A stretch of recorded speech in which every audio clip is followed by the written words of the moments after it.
Welcome. Today's episode is about understanding the impact of why change. Are you moving to something or are you moving away from something? What's important here is how much we really understand about what's motivating the organization to make this particular change. Today's question is from Charles, a senior change management consultant. Charles writes, "The reason our leaders have given us for this change is about avoiding a huge threat to our business. If we don't, ... and if you don't, ... now everyone is afraid to take action and fail. Rumors abound. What do we do to alter this situation?" Well, Charles, it's a great question, and it really triggers the purpose of our conversation today.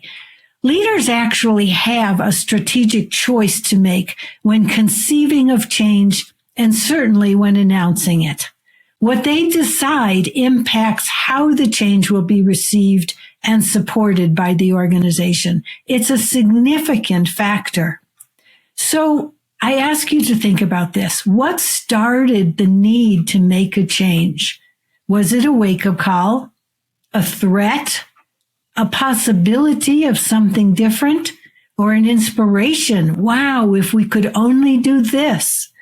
Each has a different impact on you, on the leaders, and on stakeholders. Given Charles's situation, it's a lot easier to shape the communication message first and then to course correct it if need be. But if you need to course correct it because you shaped a negative, threatening, challenging message, it's a lot more difficult. I have a couple of stories just to communicate and reveal the impact of this. With one healthcare organization we served, their change was framed as avoiding adverse events for patients at all costs. The impact of that was all the physicians and nurses went out and got malpractice insurance.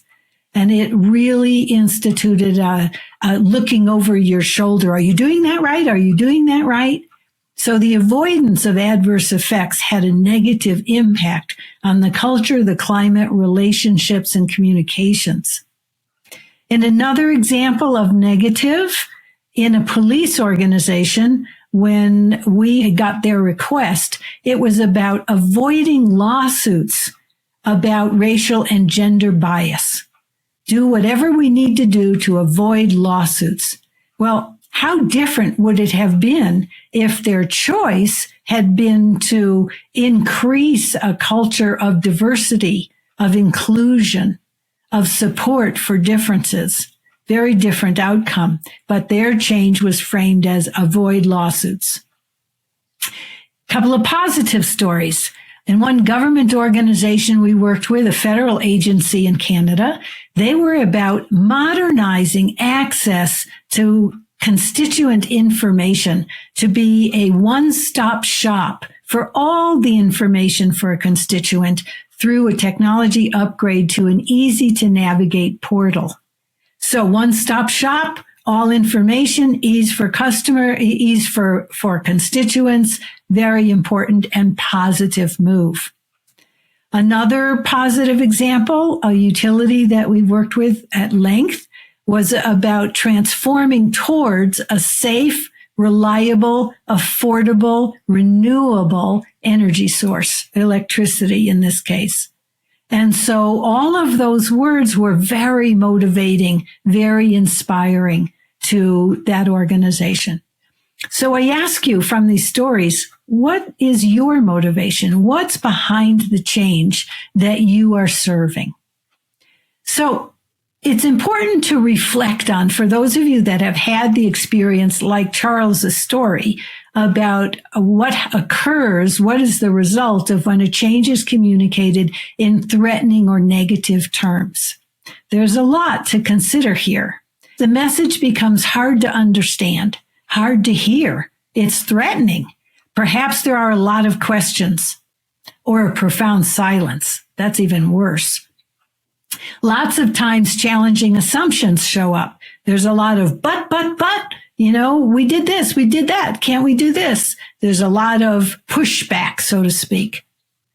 It's very hard to align constructive action. People don't quite know what to do that will support the change. Charles's example also supports that.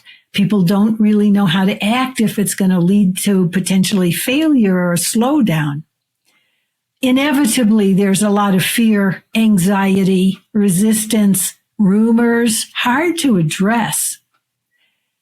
In some organizations, their choice is to throw the baby out with the bathwater, which is a negative response. We've been doing all this time. You don't want us to do it anymore? Okay, gone.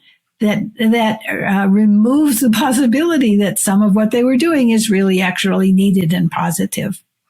Lots of feelings of fear of failure occur, and it's hard to sometimes recognize that and to know that it is there. So what's required is a paradigm shift for leaders. And again, to restate, that paradigm shift is about framing the message around change so that we are going for something we choose versus running from something that is frightening us, scaring us, threatening us. It's a paradigm shift and an important one that we can support. So how do you turn around a situation like Charles's situation when the negative message is already out there? I want to give you a series of steps and aspects to think about if you have the opportunity to influence. Well, let's start there. Do you have relationships with sponsors so that you could actually go talk with them about the impact of a communication? Perhaps challenge them, perhaps educate them. Do you have the access to be able to go talk with them? In my early days, when I knew I had to go talk to in this case, the president about a change he was initiating, I went to my boss, who was the EVP of admin and human resources, and we went together. He understood. I had access to him, and we went together. So perhaps you can do that. Let's assume you can get a meeting. Let's assume you can have this conversation. First thing in the conversation is to set context for it about shifting the message while retaining people's motivation to change. So that's the outcome that you're after. It would be important to describe the reactions you're observing in the organization in neutral terms. So it doesn't provoke defensiveness or in any, negative shame on behalf of the leader who put the message out there. So neutral terms, people are concerned. Absence of the word, they're afraid, they're hysterical, they're terrorized. So the people are concerned. They are confused. Things that the leader can hear and find constructive value and understanding. That's the impact of what the message has created. Another strategy is then to offer different scenarios for new communications, positive ones. What's in it for us to do this? What's in it for you as leadership? What's in it for our stakeholders? We'll get back to this. That's an important one. Here's the possibility of what we're attempting to do. And so to put more meat on the bones of any of those frames so that they are attractive, compelling, inviting, and even enticing. It's important to suggest compelling language that the stakeholders will actually relate to. So is the change about increasing their safety, increasing their competence to deliver, giving them more power or more influence, more input, greater clarity, whatever the positive benefit is to the stakeholders, that's language you want to use. Now, it's not to say that you can't also describe if there is in fact a threat. If it's real, it needs to be described. But it can be also done in neutral terms, not to negate its power, but so that it doesn't entice or excite threat and upset. So you can have both, but your focus is on the positive. It's acknowledging this is what we're up against. This is the challenge we have. And this is what we're going for. Focus on the positive.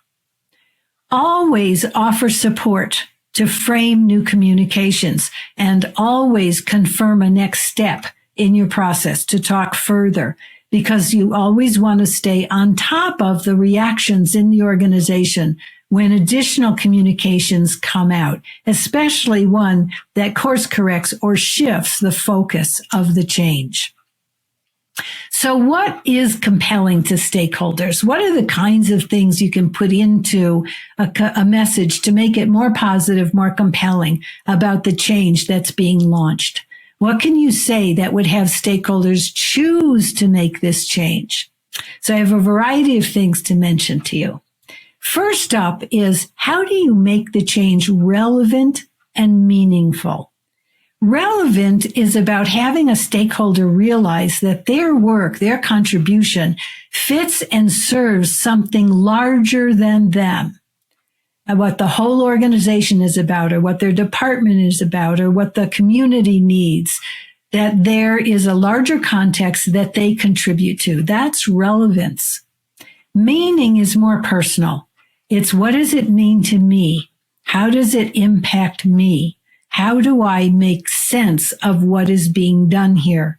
And how do I fit into it? That's an important one. Help stakeholders to find themselves in the change. What will they be doing? What will it be like for them when the new reality is in place? That also gives them relevance and meaning. You might also talk with them about what our future actually will look like when we put this in place, so they can imagine it. It's not just words. They can actually imagine the organization functioning in the new reality. Another strategy is to talk about what's possible if we can create this together. Having a senior leader say, I need you. I need your best input. I need your contribution. I'm recalling an experience we had that was very moving with back when the electric utilities were deregulating. Now, so it goes back a little ways. And the CEO of this particular large electric utility was realizing that he had never led this organization in a deregulated environment, only in a regulated environment. So he was attempting to engender greater participation and input from his people.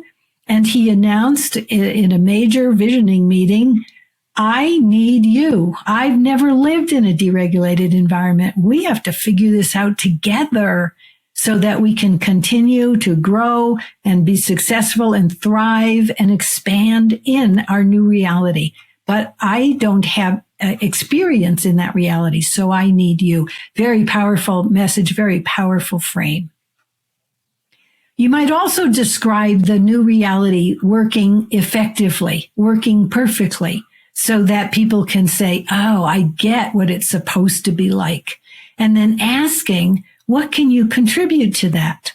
What do you want to do in this new reality? What would turn you on? What would make it exciting for you to do this? You may need to tailor to different groups, different audiences, different stakeholder groups, because their needs or their contribution is different. Also very important to do. You might ask them, how do we want to be seen by our customers, by our community, our constituents, by the media, so that we are seen in a positive light, rather than the usual criticism so many organizations get from external sources. So be thinking about, how do we want to be seen, and what do we need to do to accomplish that? And you might also talk about the values that the change demonstrates and supports. Is it about being more adaptable, more open, more empowered, working in greater partnership? There's a whole variety of values that the organization may have that the change furthers, demonstrates, and models. Very important. So I want you to think about how you are framing the communications around the change efforts you are supporting. And is there a way to influence if it's gone out the door in a negative way? Is there a way of influencing it to go in a more positive, constructive light? And if so, how can you position yourself to be able to move the impact, the energy, the receptivity of the stakeholders of the organization towards a more positive, constructive future? So I promised you a pro tip today, and our topic is relevant to today's subject. Change is easier when it's vision and choice driven than when it is fear or threat driven. Think about your current strategy. Think about what the sponsors and project leaders have communicated. How much of what they have shared is compelling to your stakeholders? Is it possible that you can be the one to frame the change effort in positive energy and context? Can you actually ask questions, frame discussions in ways that people find value, find the outcome compelling, instead of just working on the project to solve its problems and do the basic change work? It can be done in a very different light if it's done with a positive context. You create the positive frame. My personal reflection for you is about you reflecting on what motivates you more, fear or choice? What energizes you the most? How does this show up in your life? You're acting out of fear of not having a job or getting sick, or acting out of a choice, having a thriving, healthy family, a great, enjoyable life. Are your choices for something or against something? Now, I know my listeners are around the world. For those of you familiar, I'd ask you to reflect on the political landscape here in the United States. We are so divided here about against versus for. And this is truly at play in what's happening here in our own country. You can think about it in terms of the political landscape in your own country or your own city. And are your leaders working towards creating something positive for the community or the country? Or are they working against each other and tearing each other down? Very, very different impact. Now, you can have both because both exist, threat and possibility. But it's what you focus your attention on. So again, personal reflection. Where are you putting your attention? How does that feel to you? How does it land on you? Can you sustain it? I invite you to give yourself permission to go for the possible, to go for the choice, and to go for creating or co-creating something that will have a lasting positive impact on your life. Thanks for spending time with me today. I hope you found some value. Today's subject is one of the key topics that we feature in our Leading Transformational Change online program. If you'd like to learn more about leading transformational change, go to beingfirst.com/LTC. Thanks for spending some time with me today. I hope you gained some valuable insights for your work. Please send me your questions and challenges by going to askdrchange.com.